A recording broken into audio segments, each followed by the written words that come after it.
ಇದಕ್ಕೆ ಏನಂತಾರೆ ನಂಗೆ ಗೊತ್ತ ಅದು ಏನಂತಾರೆ ನಂಗೆ ಗೊತ್ತಿಲ್ಲ ಒಟ್ಟು ಹಗ್ಗ ಕೇಳಿ ಅದು ಏನಂತಾರೆ ಏನು ಗೊತ್ತಾ? ಗೊತ್ತಿಲ್ಲ ಗಡಗ. ಎಂತದ ಗಡಗ. ಗಡ್ಗ ಅಂತಾರ.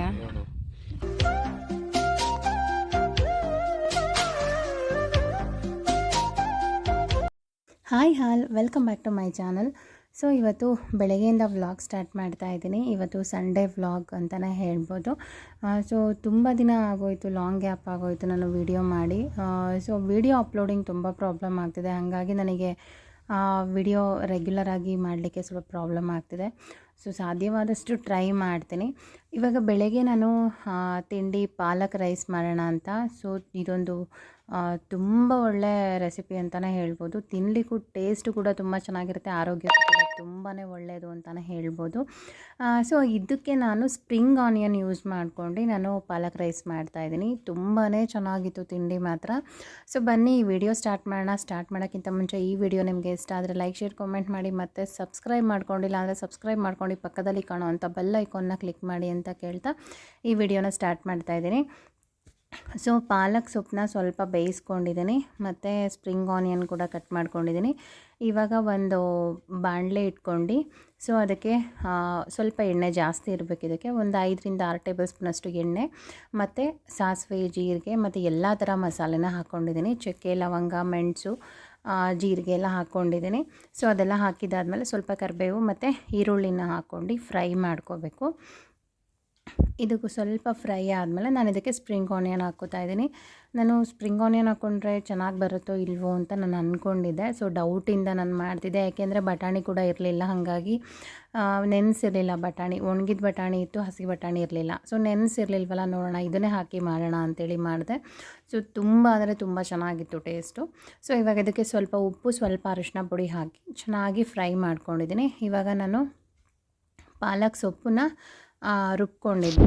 ಸೊ ಅದನ್ನು ಕೂಡ ನಾನು ಇದಕ್ಕೆ ಹಾಕ್ಕೊಂಡಿದ್ದೀನಿ. ಸೊ ಪಾಲಕ್ ಸೊಪ್ಪು ರುಬ್ಕೊಂಡಿರೋದಕ್ಕೆ ಅದಕ್ಕೆ ನಾನು ಪಾಲಕ್ ಸೊಪ್ಪು ಮತ್ತು ಒಂದು ಹಸಿಮೆಣಸಿನ್ಕಾಯಿ, ಸ್ವಲ್ಪ ಬೆಳ್ಳುಳ್ಳಿ, ಅಂದರೆ ಒಂದು 5-6 ಎಸಳು ಬೆಳ್ಳುಳ್ಳಿ, ಒಂದು ಇಂಚಷ್ಟು ಶುಂಠಿ, ಇದಿಷ್ಟನ್ನು ಹಾಕಿ ರುಬ್ಕೊಂಡಿರೋದನ್ನು ನಾನು ಇದಕ್ಕೆ ಹಾಕ್ತಾಯಿದ್ದೀನಿ. ಇದು ಆಲ್ಮೋಸ್ಟ್ ನಾನು ಹಿಂದೆನೇ ಈ ರೆಸಿಪಿ ಶೇರ್ ಮಾಡಿದ್ದೀನಿ, ಹಾಗಾಗಿ ಸುಮ್ಮನೆ ಜಸ್ಟ್ ಹಾಗೆ ನಿಮಗೆ ಹೇಳ್ತಾ ಇದ್ದೀನಿ ಅಷ್ಟೇ. ಸೊ ಇವಾಗ ಲೋ ಫ್ಲೇಮ್ ಮಾಡ್ಕೊಂಡು ಸ್ವಲ್ಪ ಹೊತ್ತು ಅದು ಫ್ರೈ ಆಗಲಿಕ್ಕೆ, ಅಂದರೆ ಸ್ವಲ್ಪ ಬೇಯಲಿಕ್ಕೆ ಬಿಡಬೇಕು. ನೋಡಿ ಈ ಥರ ಎಣ್ಣೆ ಬಿಟ್ಕೊಳ್ಳುತ್ತೆ ಮೇಲ್ಗಡೆ ಎಲ್ಲ. ಸೊ ಚೆನ್ನಾಗಿ ಅದು ಸ್ವಲ್ಪ ಗಟ್ಟಿಯಾಗಬೇಕು, ಯಾಕೆಂದರೆ ನೀರು ಸ್ವಲ್ಪ ಹಾಕ್ಕೋಬೇಕು ಇದಕ್ಕೆ. ಹಾಗಾಗಿ ನೀರಿನ ಅಂಶ ಎಲ್ಲ ಇರಬಾರ್ದು ಇದರಲ್ಲಿ. ಆ ರೀತಿ ನೀಟಾಗಿ ಚೆನ್ನಾಗಿ ಬೇಯಿಸ್ಕೋಬೇಕು. ಪಾಲಕ್ ಸೊಪ್ಪೆಲ್ಲ ನಾವು ಹಾಗೆ ರುಬ್ಕೊಂಡು ಹಾಕ್ಕೊಂಡಿರ್ತೀವಲ್ಲ, ಅದನ್ನು ಹಸಿ ಥರ ಇರುತ್ತೆ. ಹಾಗಾಗಿ ಈ ಥರ ನಾವು ಸ್ವಲ್ಪ ಕಲರ್ ಚೇಂಜ್ ಆಗೋ ಥರ ಫ್ರೈ ಮಾಡ್ಕೋಬೇಕು, ಬೇಯಿಸ್ಕೋಬೇಕು, ಲಿಡ್ ಕ್ಲೋಸ್ ಮಾಡಿ. ಸೊ ಇದು ಆಲ್ಮೋಸ್ಟ್ ಆಗಿದೆ. ಇವಾಗ ಎಣ್ಣೆ ಬಿಟ್ಕೊಳ್ಳುತ್ತಲ್ಲ, ಆವಾಗ ಇದು ಗೊಜ್ಜು ರೆಡಿಯಾಗಿದೆ ಅಂತ. ಅದಕ್ಕಿಂತ ಮುಂಚೆ ಅರ್ಧಂಬರ್ಧ ಬೇಯಿಸ್ಕೊಂಡ್ರೆ ಅದಷ್ಟಾಗಿ ಚೆನ್ನಾಗಿ ಬರೋದಿಲ್ಲ. ಹಾಗಾಗಿ ಸ್ವಲ್ಪ ಎತ್ತಿಟ್ಕೊಂಬಿಟ್ಟು ಅದೇನು ನಾವು ಗೊಜ್ಜು ಮಾಡಿದ್ದೀವಿ ಅದೇ ಬಾಣಲೆಲ್ಲ ನಾನು ಲೋ ಫ್ಲೇಮಲ್ಲಿ ಇಟ್ಕೊಂಡಿದ್ದೀನಿ. ಇದು ಆಲ್ಮೋಸ್ಟ್ ಕಲಸೋವಂಥ ಟೈಮಲ್ಲಿ ಲೋ ಫ್ಲೇಮಲ್ಲಿ ಇಟ್ಕೊಂಡು ನಾವು ಕಲಸಿದ್ರೆ ಟೇಸ್ಟ್ ಮಾತ್ರ ತುಂಬಾ ಚೆನ್ನಾಗಿರುತ್ತೆ. ಸೊ ಈ ರೀತಿ ನಾವು ಬಾಣಲಿಯಲ್ಲೇ ಸ್ವಲ್ಪ ರೈಸ್ ಹಾಕ್ಕೊಂಡು ಲೋ ಫ್ಲೇಮಲ್ಲಿ ಇಟ್ಕೊಂಡು ಈ ರೀತಿ ನಾವು ಕಲಿಸ್ಕೋಬೇಕಾಗುತ್ತೆ. ಸೊ ತುಂಬ ಅಂದರೆ ತುಂಬ ಚೆನ್ನಾಗಿರುತ್ತೆ. ನಮಗೆ ಗೊಜ್ಜು ಎಷ್ಟು ಬೇಕು ನೋಡ್ಕೊಂಡು ನಾವು ಕಲಿಸ್ಕೋಬೇಕಾಗತ್ತೆ. ಸೊ ಇದೊಂಥರ ಹೆಲ್ದಿ ರೆಸಿಪಿ ಅಂತಲೇ ಹೇಳ್ಬೋದು. ಹಾಗೆ ಸ್ವಲ್ಪ ಟೇಸ್ಟ್ ನೋಡಲಿಕ್ಕೆ ಅಂತ ನಮ್ಮ ಮನೆಯವ್ರಿಗೆ ಹಾಗೆ ಹಾಕ್ತಿದ್ದೆ. ಅವರು ಡ್ರಾಮಾ ಆಡ್ತಿದ್ದಾರೆ, ಸುಡ್ತಾ ಇದೆ ಅಂತ ಹೇಳಿಬಿಟ್ಟು. ಸೊ ಫೈನಲ್ ಆಗಿ ತಿಂಡಿ ರೆಡಿ ಆಯಿತು. ಇದು ತುಂಬ ಈಸಿಯಾಗಿ ಮಾಡ್ಕೊಳ್ಳುವಂಥ ರೆಸಿಪಿ, ಹೆಲ್ದಿ ರೆಸಿಪಿ ಅಂತಲೇ ಹೇಳ್ಬೋದು. ಸೊ ಒಂದ್ಸರಿ ಟ್ರೈ ಮಾಡಿ ಅಂತ ಹೇಳ್ತೀನಿ. ಹಾಗೆ ನಮ್ಮ ಮನೆಯವರು 2 ಸ್ಟೆಪ್ ಹಾಕ್ತಿದ್ರು, ಹೇಗೆ ಹಾಕ್ತಿದ್ದಾರೆ ಅಂತ ನೋಡಿ, ಹಿಂಗೂ ಡ್ಯಾನ್ಸ್ ಮಾಡ್ಬೋದಾ ಅಂತ ಕಾಮೆಂಟ್ ಸೆಕ್ಷನಲ್ಲಿ ತಿಳಿಸಿ ಸಾಧ್ಯವಾದರೆ. ಸೊ ಜಸ್ಟ್ ಇದೊಂಥರ ಫನ್ ಅಂತಲೇ ಹೇಳ್ಬೋದು.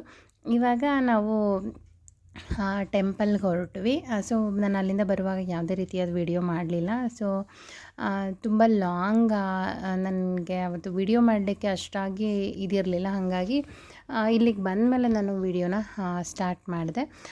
ಇದಿರೋವಂಥ ದೇವಸ್ಥಾನ ಬಂದು ಬೆಲ್ಗೂರಲ್ಲಿರೋದು. ಬೆಲ್ಗೂರು ಹೊಸದುರ್ಗ ತಾಲೂಕು ಬರುತ್ತೆ. ಸೊ ಇದು ಆಂಜನೇಯ ಸ್ವಾಮಿ ದೇವಸ್ಥಾನ, ತುಂಬ ಹಳೆಯ ದೇವಸ್ಥಾನ. ಇಲ್ಲಿಂದ 2 ಕಿಲೋಮೀಟರ್ ಆಗುತ್ತೆ ನಮ್ಮ ಅಮ್ಮ ಅವರವರು. ಅಂದರೆ ನಾನು ಹುಟ್ಟಿದಂಥ ಊರು, ನಮ್ಮಮ್ಮ ಅವರ ತವ್ರ ಮನೆ, ನಮ್ಮ ಅಜ್ಜಿ ಊರು. ಸೊ ನಮ್ಮನ್ನು ಚಿಕ್ಕ ವಯಸ್ಸಿಂದನೂ ಇದೇ ದೇವಸ್ಥಾನಕ್ಕೆ ಕರ್ಕೊಂಡು ಬಂದು ತಾಯ್ತ ಎಲ್ಲ ಹಾಕ್ಸೋರಂತೆ ಇಲ್ಲಿ ಆಂಜನೇಯ ಸ್ವಾಮಿ ದೇವಸ್ಥಾನದಲ್ಲಿ. ಹಾಗಾಗಿ ತುಂಬ ಹಳೇದಾದಂಥ ದೇವಸ್ಥಾನ ಇದು. ತುಂಬಾ ಚೆನ್ನಾಗಿದೆ. ಎಷ್ಟು ಜನ ಇದ್ದಾರೆ ಅಂದರೆ ಭಾನುವಾರ ಆದ್ರೂ ನಾವವತ್ತು ಅಷ್ಟಾಗಿ ಜನ ಇರೋದಿಲ್ಲ ಅಂತ ಅಂದ್ಕೊಂಡಿದ್ವಿ. ಸೊ ಇನ್ನೂ ಬರೋದ್ರಲ್ಲೇ ಇದ್ದರು. ಆಲ್ಮೋಸ್ಟ್ ತುಂಬ ಜನ ಬ್ರಾಹ್ಮಿಣ್ಸೇ ಇಲ್ಲಿಗೆ ಬರೋವಂಥದ್ದು. ತುಂಬ ಚೆನ್ನಾಗಿದೆ ದೇವಸ್ಥಾನ. ತುಂಬ ನಂಬಿಕೆ ಇರೋವಂಥ ದೇವ್ರಂತಲೇ ಹೇಳ್ಬೋದು, ಆಂಜನೇಯ ಸ್ವಾಮಿ ದೇವರು. ಸೊ ಹಾಗೆ ಪೂಜೆ ಮಾಡಿಸ್ಕೊಂಡು ಹೋಗೋಣ ಅಂತ ಬಂದ್ವಿ ಇಲ್ಲಿಗೆ. ಹಾಗೆ ಪಾಪು ಕುಂಕುಮ ಇಡ್ತಾ ಇದ್ರಲ್ಲ, ಸೊ ನಾನು ಬಂದೆ ಹಾಗೆ. ನಾನು ಅದು ನೋಡಲಿಲ್ಲ ಆ್ಯಕ್ಚುಲಿ ಬರುವಾಗ. ಸೊ ಎಷ್ಟು ದಪ್ಪಕ್ಕೆ ಇಟ್ಟಿದ್ದಾರೆ ನೋಡಿ ಕುಂಕುಮನ. ಸೊ ತುಂಬ ಚೆನ್ನಾಗಿದೆ ದೇವಸ್ಥಾನ ಮಾತ್ರ. ಎಷ್ಟೋ ವರ್ಷಗಳೇ ಆಗೋಯಿತು ನಾವಿಲ್ಲಿಗೆ ಬಂದು. ಸುಮಾರು ನನ್ನ ಚಿಕ್ಕ ಮಗ ಒಂದು ವರ್ಷನೋ ಒಂದೂವರೆ ವರ್ಷನೋ ಇದ್ದ ಆವಾಗ ಇಲ್ಲಿಗೆ ಬಂದಿದ್ದಂಥದ್ದು. ಸೊ ಅಲ್ಲಿಂದ ಬಂದೇ ಇರಲಿಲ್ಲ. ನಮ್ಮ ಅಜ್ಜಿ ತೀರೋದಾಗಿಂದ ಈ ಕಡೆ ಬರಲಿಕ್ಕೆ ತುಂಬ ಬೇಜಾರಾಗೋಯಿತು. ಏಕೆಂದರೆ ನಮ್ಮ ಅಜ್ಜಿ ಇರುವಾಗ ಚೆನ್ನಾಗಿತ್ತು, ನಮ್ಮ ಮನೆಯಲ್ಲೇ ಇದ್ದರು ಅಲ್ಲಿ. ಸೊ ಸ್ವಲ್ಪ ದಿನಗಳ ಹಿಂದೆ ಇಲ್ಲಿಗೆ ಬಂದರು. ಸೊ ಏನೋ ಅದೊಂದು ತುಂಬಾ ಬೇಜಾರಾಗುತ್ತೆ. ಇವಾಗ ಅಲ್ಲಿಗೂ ಕೂಡ ಹೋಗ್ತಿದ್ದೀವಿ. ಸೊ ಹಾಗೆ ನನ್ನ ಮಗ ಆಂಜನೇಯ ದೇವ್ರದ್ದು ಪೆಂಡೆಂಟ್ ಬೇಕು ಅಂತ ಹೇಳಿದ್ರು. ಸೊ ಹಂಗಾಗಿ ಅವರಿಗೂ ಅದನ್ನು ಕೊಡಿಸ್ಕೊಂಡು ಒಂದು ಪೆಂಡೆಂಟ್ ಬಂದು 50 ರೂಪೀಸ್ ಏನೋ ಹೇಳ್ತಾಯಿದ್ರು. ಹಂಗಾಗಿ ತೊಗೊಂಡು ಹೋಗ್ತಾಯಿದ್ದು. ಇದೇನು ಅಂದರೆ ಹೊಸ್ದಾಗಿ ಓಪನ್ ಆಗಿರೋದು ಶನೇಶ್ವರ ದೇವಸ್ಥಾನ ಇದು. ಸೊ ತುಂಬ ಚೆನ್ನಾಗಿ ಮಾಡಿದ್ದಾರೆ. ಇಲ್ಲಿ ಕೆರೆ ಕೂಡ ಇದೆ. ತುಂಬ ಆಲ್ಮೋಸ್ಟ್ ದೊಡ್ಡ ಕೆರೆ ಅಂತಲೇ ಹೇಳ್ಬೋದು ಇದು. ಇವಾಗೆಲ್ಲ ಏನೋ ಇದು ಮುಳ್ಳುಗಿಡ ಅದೆಲ್ಲ ಬೆಳ್ಕೊಂಡಿದೆ. ಚೆನ್ನಾಗಿದೆ ಪ್ಲೇಸ್ ಎಲ್ಲ. ಆದರೆ ತುಂಬ ಬಿಸಿಲಿದು ನಾವು ಹೋದಾಗ.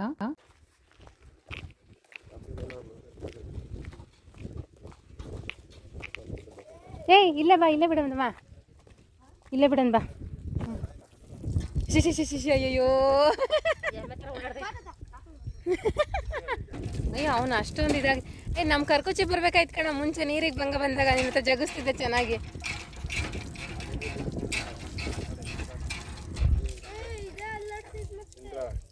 ಅಯ್ಯೋ ಆ ಕೆಸರು ನೀರು ಕುಡ್ಕೊಂಡು ಉಳ್ಳಾಡ್ತಿದ್ದು.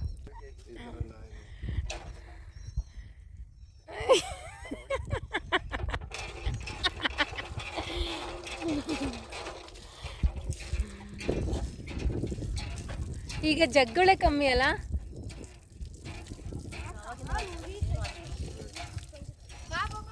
ನಮಗೆ ಅದು ಕೈಯೇ ನೋವು ಬಂದೋಗಿದ್ದು ಜಗ್ಗಿ ನಮಗೆ ಗೊತ್ತಿದೆ ಅದ್ರದ್ದು ಏನು ಹಣೆ ಬರ ಅಂತ. ಪುರಾಣ ಪ್ರಸಿದ್ಧ ಭಾರತದ 12 ಜ್ಯೋತಿರ್ಲಿಂಗಗಳು.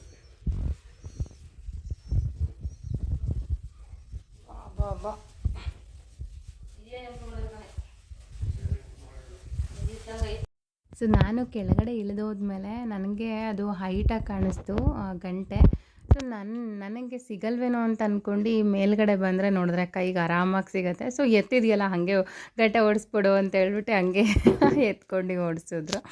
ಸೊ ಇದು ಬಂದು ಸಿದ್ದರಾಮೇಶ್ವರ ದೇವಸ್ಥಾನ. ತುಂಬ ಹಳೆಯ ದೇವಸ್ಥಾನ. ನಮ್ಮಮ್ಮ ಚಿಕ್ಕವರಿರುವಾಗಿಂದನೂ ಇದು ಹಿಂಗೆ ಇದೆಯಂಥ ದೇವಸ್ಥಾನ. ಸೊ ಅಷ್ಟೊಂದೇನು ಇದನ್ನೇನೋ ಅದು ಅವಾಗಿಂದನೂ ಹಾಗೆ ಇದೆಯಂತ ಏನೂ ಇಂಪ್ರೂವ್ ಮಾಡಿಲ್ಲ ಅಂತ ಹೇಳ್ತಾಯಿದ್ರು. ಸೊ ಅಂದರೆ ಒಟ್ಟು ಹಳೇ ಕಾಲದ ದೇವಸ್ಥಾನ, ತುಂಬ ಹಳೆಯದಂಥ ದೇವಸ್ಥಾನ ಅಂತಲೇ ಹೇಳ್ಬೋದು. ಇದಕ್ಕೆ ನಮ್ಮಮ್ಮ ಪ್ರತಿ ವಾರನೂ ಊರಿಂದೆಲ್ಲ ಬರೋರಂತೆ. ಪ್ರತಿ ವಾರನೂ ವಾರಕ್ಕೆ 2 ಸರಿ ಅಂತಲೇ ಹೇಳ್ತಾಯಿದ್ರು. ಸೊ ನೀವು ನೋಡ್ತಾ ಇರ್ಬೋದು ಕಲ್ಲಲ್ಲಿ ನೋಡಿ ಯಾವ ರೀತಿ ಕೆತ್ತನೆ ಆಗಿದೆ ಅಂತ. ಇದೆಲ್ಲ ಆವಾಗಿನ ಕಾಲದಲ್ಲಿ ಮಾಡಿಸಿದಂಥದ್ದಂತೆ. ಸೊ ಹೆಂಗಿದೆ ಅಂತ ನೀವು ನೋಡಿ ಹೇಗಿದೆ ಅಂತ ದೇವಸ್ಥಾನ ಇದೆ. ತುಂಬ ಕಾಲು ಸುಡ್ತಾಯಿತ್ತು ನಾವು ಹೋದಾಗ. ಅಷ್ಟು ಬಿಸಿಲು. ಅದೆಲ್ಲ ಫುಲ್ಲು ಬಯಲು ಸೈಡ್ ಅಲ್ವಾ, ಹಾಗಾಗಿ. ಸೊ ಅಲ್ಲೆಲ್ಲರೂ ನೆರಳು ಸಿಕ್ಕಿದ್ರೆ ಸಾಕು ಕುತ್ಕೊಂಬೇಡ ಅನ್ನೋಷ್ಟು ಬಿಸಿಲಿದೆ ಅಲ್ಲಂತೂ. ಹೆಂಗಿದೆ ನೋಡಿ ಎಷ್ಟು ಚೆನ್ನಾಗಿದೆ ಅಂತ ದೇವಸ್ಥಾನ ಸುತ್ತ.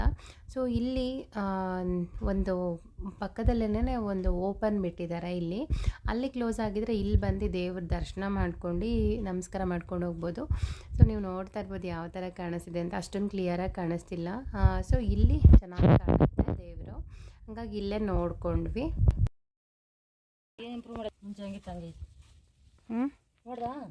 ನೋಡಿದೆ. ಅಯ್ಯಪ್ಪ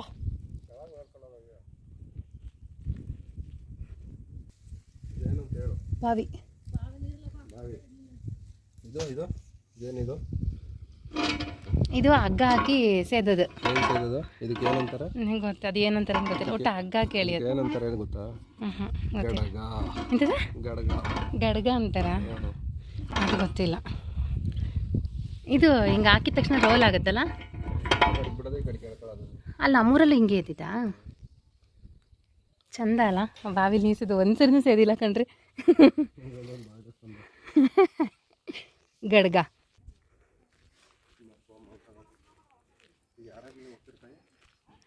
ಈ ಕೆರೆಯಲ್ಲಿ ಮುಂಚೆ ಎಲ್ಲ ತೆಪ್ಪೋತ್ಸವ ಮಾಡ್ತಿದ್ರಂತೆ, ಬಟ್ ಇವಾಗ ಮಾಡ್ತಾರೋ ಇಲ್ವೋ ನಮ್ಗೆ ಅಷ್ಟಾಗಿ ಗೊತ್ತಿಲ್ಲ. ಸೊ ಪೂಜೆ ಮಾಡ್ತಾರಲ್ಲ ಅವರು. ನನಗೆ ವಿಡಿಯೋ ಮಾಡಿಕೊಡ್ತಿದ್ದೀರಾ ನೀವು? ನಾನೇ ಕ್ಯಾಮ್ರಾ ಇಟ್ಕೊಂಡು ಹಿಂಗೆಲ್ಲ ತೋರಿಸ್ಬೇಕು. ಹಲೋ ಸರ್, ಸಣ್ಣ ತೇರು ಏನಕ್ಕಿದ? ಅದು ಭಾರಿ ಚೆನ್ನಾಗಿತ್ತಲ್ಲ ತೇರು, ದೊಡ್ಡ ತೇರು. ಆದ್ರೂ ದೀಪಾವಳಿ ಮುಂದಾಗೋದು. ಇದು ಯಾವಾಗ ಅಂತ ಗೊತ್ತಿಲ್ಲ.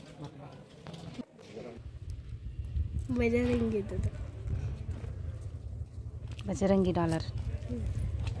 ನೀನು ಅಲ್ಲಿಂದ ಬಂದು ಇಲ್ಲಿ ಪ್ರತಿದಿನ ಪ್ರಸಾದ ಇರುತ್ತೆ. ಸೊ ಊಟ ಮಾಡ್ಕೊಂಡು ಹೋಗೋಣ ಅಂತ ಬಂದ್ವಿ. ನಮಗೆ ಅಂದರೆ ಊಟ ಮಾತ್ರ ತುಂಬಾ ಚೆನ್ನಾಗಿತ್ತು. ಎಷ್ಟು ನೀಟಾಗಿ ಮೇಂಟೈನ್ ಮಾಡಿದ್ದಾರೆ ಅಂದರೆ ಊಟದ ಹಾಲು ತುಂಬಾ ನೀಟಾಗಿ ಮೇಂಟೈನ್ ಮಾಡಿದ್ದಾರೆ. ತಟ್ಟೆಗಳು ಅಷ್ಟೇ, ಊಟ ಮಾಡಿ ನಾವು ಸುಮ್ಮನೆ ಹಾಗೆ ಮೇಲ್ಮೇಲೆ ವಾಶ್ ಮಾಡಿ ಕೊಟ್ಟರೆ ಸಾಕು, ಅವ್ರು ನೀಟಾಗಿ ಲಿಕ್ವಿಡ್ ಇಲ್ಲ ಸೋಪ್ ಹಾಕಿ ನೀಟಾಗಿ ವಾಶ್ ಮಾಡ್ತಾರೆ. ಸೊ ಅಷ್ಟು ನೀಟಾಗಿ ಇಟ್ಕೊಂಡಿದ್ದಾರೆ ಇಲ್ಲಿ. ಸೊ ಎಲೆ ಕೂಡ ಇದೆ, ಎಲೆ ಬೇಕಾದರೆ ಎಲೆಯಲ್ಲಿ ಊಟ ಮಾಡ್ಬೋದು, ಇಲ್ಲಾಂದರೆ ತಟ್ಟೆ ಬೇಕಾದರೆ ತಟ್ಟೆಯಲ್ಲಿ ಊಟ ಮಾಡ್ಬೋದು. ಸೊ ಹಾಗೆ ಅನ್ನ ಸಾಂಬಾರು ಮಾತ್ರ ಎಷ್ಟು ಚೆನ್ನಾಗಿತ್ತು ಅಂದರೆ ನಿಜವಾಗ್ಲೂ ನನಗಂತೂ ಇನ್ನೂ ಸ್ವಲ್ಪ ಊಟ ಮಾಡೋಣ ಅಂತ ಅನಿಸಿತ್ತು, ಅಷ್ಟು ಚೆನ್ನಾಗಿತ್ತು ಸಾಂಬಾರು ಮಾತ್ರ. ಯಾವುದೇ ದೇವಸ್ಥಾನದಲ್ಲಾದರೂ ಅಷ್ಟೇ ಪ್ರಸಾದ ತುಂಬಾ ಚೆನ್ನಾಗಿರುತ್ತೆ. ಸೊ ಅಲ್ಲಿಂದ ನಾವು ನಮ್ಮ ಅಜ್ಜಿ ಊರಿಗೆ ಹೊರಟ್ವಿ. ಆಲ್ಮೋಸ್ಟ್ ಆ ದೇವಸ್ಥಾನ ಬೆಲ್ಗೂರಿಂದ ಒಂದು 2 ಕಿಲೋಮೀಟರ್ ಆಗುತ್ತೆ ಅಷ್ಟೇ. ಅಂದರೆ ನಮ್ಮ ಅಜ್ಜಿ ಇಲ್ಲ ಇವಾಗ, ಅವರು ತೀರೋಗಿ ಆಲ್ಮೋಸ್ಟ್ ಒಂದು 4 ವರ್ಷ ಆಗಿದೆ. ಸೊ ಏನೋ ಒಂಥರ ಬೇಜಾರಾಗುತ್ತೆ. ಅವ್ರು ತೀರೋಗಿ ಟೈಮಲ್ಲಿ ನಾವು ಈ ಊರಿಗೆ ಬಂದಿದ್ದು, ನಾನು ಈ ಊರಿಗೆ ಬಂದಿದ್ದು. ಸೊ ಇವರೆಲ್ಲ ಬಂದು ಹೋಗಿದ್ರು, ಹಂಗಾಗಿ ಇವಾಗ ಬರ್ತಿರೋದು. ನಮ್ಮ ಅಜ್ಜಿ ಇದ್ದಿದ್ದ ಮನೆ ರೀ, ನಮ್ಮ ಅಜ್ಜಿ ಸ್ವಲ್ಪ ದಿನ ಇದ್ದಿದ್ದ ಮನೆ ಇದೆ.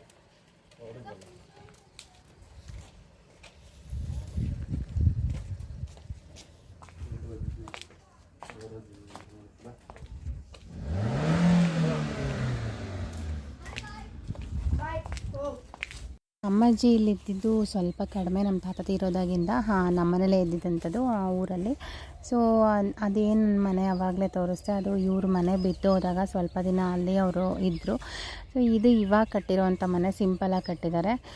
ಸೊ ನಮ್ಮಜ್ಜಿ ತೀರೋಗಿದ್ದು ಬಂದು ಇದೇ ಮನೇಲೇ. ಅವರು ಹಳೆ ಮನೆ ಅಂದರೆ ಸುಮಾರು ವರ್ಷಗಳ ಹಿಂದಿನ ಮನೆ, ಅದು ಹಳೆ ಮನೆ. ಇವಾಗೇನು ಹೊರಗಡೆ ಸ್ಪೇಸ್ ನೋಡ್ತಾ ಇದ್ದೀರಾ, ಇಲ್ಲೇ ಹಳೆ ಮನೆ ಇದ್ದಿದ್ದಂಥದ್ದು. ಅದ್ರದ್ದು ಆ ಮನೆ ಗೂಡು ಕೂಡ ಇಲ್ಲೇ ಇದೆ. ಅದೇನು ಲಾಸ್ಟಲ್ಲಿ 2 ಗೂಡು ಕಾಣಿಸ್ತಿದೆಯಲ್ಲ, ಅದು ದೇವರ ಮನೆ. ಸೊ ಅಲ್ಲಿಂದ ಈ ಕಡೆ ಅವ್ರ ಮನೆ ಪಕ್ಕದ ಮನೆಗೆ ಬಂದ್ವಿ. ಸೊ ಇದೆಲ್ಲ ಅಣ್ಣ ತಮ್ಮಗಳ ಮನೆ, ಇದೆಲ್ಲ ಹಳೇ ಕಾಲದ ಮನೆ, ಆವಾಗಿನ ಮನೆಗಳೇ ಇದು. ಸೊ ಏನೋ ಒಂಥರ ಬೇಜಾರಾಗುತ್ತೆ. ನಾವೆಲ್ಲ ಅವಾಗ ಆಟ ಆಡ್ತಿದ್ವಿ ಇಲ್ಲಿ, ಏನೋ ಒಂಥರ ಮೆಮೊರಿ ಅಂತಲೇ ಹೇಳ್ಬೋದು ಇದು. ಇಲ್ಲಿ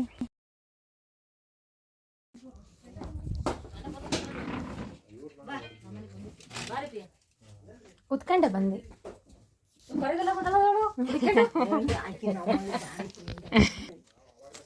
ಸಖತ್ ಆಸೆ ಮಾಡೋದು ನನಗೆ. ಹುಡುಗರು ಚೆನ್ನಾಗಿದ್ದು ಬಾರಿ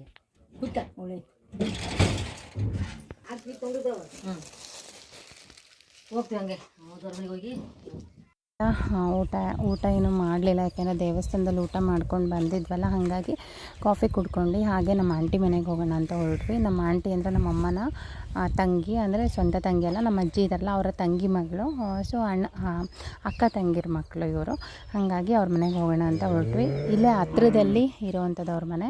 ಸೊ ಹೋಗೋ ದಾರಿಲಿ ಹುಣ್ಸೆಹಣ್ಣು ಮರ ಇತ್ತಲ್ಲ, ಇವಾಗ ಹುಣ್ಸೆಹಣ್ಣು ಸೀಸನ್ ಅಲ್ವಾ, ಹಾಗಾಗಿ ಒಂದು ಕಿತ್ಕೊಡು ತಿಂತೀನಿ ಅಂತ ಹೇಳಿದೆ. ಸೊ ಅದು ಕಿತ್ಕೊಟ್ಟಿದ್ದು ಚೆನ್ನಾಗಿರಲಿಲ್ಲ. ಸೊ ಇವಾಗೇನು ಕಾಣಿಸ್ತದೆ, ಇದೇ ನಮ್ಮ ಆಂಟಿ ಅವರ ಮನೆ. ಸೊ ಇದು ಹಳೆ ಮನೆ ಇದ್ದಿದ್ದು, ಅವರು ಕೂಡ ಆಲ್ಟ್ರೇಷನ್ ಮಾಡಿದ್ದಾರೆ. ಸೊ ಸುಮಾರು 17 ಲಕ್ಷ ಏನೋ ಖರ್ಚಾಯಿತು ಅಂತ ಹೇಳ್ತಿದ್ರು. ಮನೆ ತುಂಬ ಚೆನ್ನಾಗಿದೆ, ಆದರೂ ಹಳೆ ಮನೆಯೇ. ಅಷ್ಟೊಂದು ಲಕ್ಷ ಖರ್ಚು ಮಾಡಿ ಹಳೆ ಮನೆಗೆ ಹಾಕೋದಕ್ಕಿಂತ ಹೊಸ ಮನೆಯೇ ಕಟ್ಟೋದಿದೆಯಲ್ಲ, ಅದು ಬೆಸ್ಟ್ ಅನಿಸುತ್ತೆ. ಸೊ ತುಂಬ ಚೆನ್ನಾಗಿ ಮಾಡಿದ್ದಾರೆ. ಕಿಚನೆಲ್ಲ ತುಂಬ ದೊಡ್ಡದಾಗಿದೆ, ಚೆನ್ನಾಗಿದೆ, ಇವಾಗಿನ ಥರ ಮಾಡಿದ್ದಾರೆ.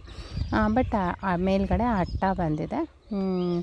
ಸೊ ಚೆನ್ನಾಗಿ ಮಾಡಿದ್ದಾರೆ. ಕೆಳಗಡೆ ಗ್ರಾನೈಟ್ ಎಲ್ಲ ಇದೆ, ಚೆನ್ನಾಗಿದೆ. ಸೊ ಅದಾದಮೇಲೆ ಅವ್ರ ಮನೆ, ಪಕ್ಕದ ಮನೆ, ಅವ್ರ ಮನೆಗೂ ಕೂಡ ಬಂದ್ವಿ. ಇಲ್ಲಿ ನಮ್ಮಮ್ಮಂಗೆ ಇಲ್ಲಿ ಕರ್ಕೊಂಬಂದ ತಕ್ಷಣ ಬರೀ ಅಲ್ಲಿ ಇಲ್ಲಿ ಅವ್ರ ಮನೆ ಇವ್ರ ಮನೆ, ಅವ್ರನ್ನ ಮಾತಾಡ್ಸೋದು ಇವ್ರನ್ನ ಮಾತಾಡ್ಸೋದು ಇದೇ ಆಗೋಯ್ತು. ಯಾಕೆಂದರೆ ಅವ್ರ ಮನೆ ಅಲ್ವಾ, ಅವರು ಹುಟ್ಟಿದ್ದು ಬೆಳೆದಿದ್ದೆಲ್ಲ ಇಲ್ಲೇ ಅಲ್ವಾ, ಹಂಗಾಗಿ ಸೊ ಮಾತಾಡ್ಕೊಂಡು ಕುತ್ಕೊಂತು ಸುಮಾರು ಹೊತ್ತು. ನಮ್ಮಮ್ಮನೇ ಟೈಮ್ ಮಾಡಿದೆ. ಸೊ ಹಾಗೆ ಅಲ್ಲಿಂದ ಹೊರಟ್ವಿ. ಹೋದಾಗ ಹೆಣ್ಮಕ್ಳು ಇಲ್ಲಿ ಕೈ ಮುಗ್ದು ಹೋಗಬೇಕು ಅಂತ ಹೇಳ್ತಾರೆ, ಹಾಗಾಗಿ ನಮ್ಮಮ್ಮ ಹೋಗಿತ್ತು.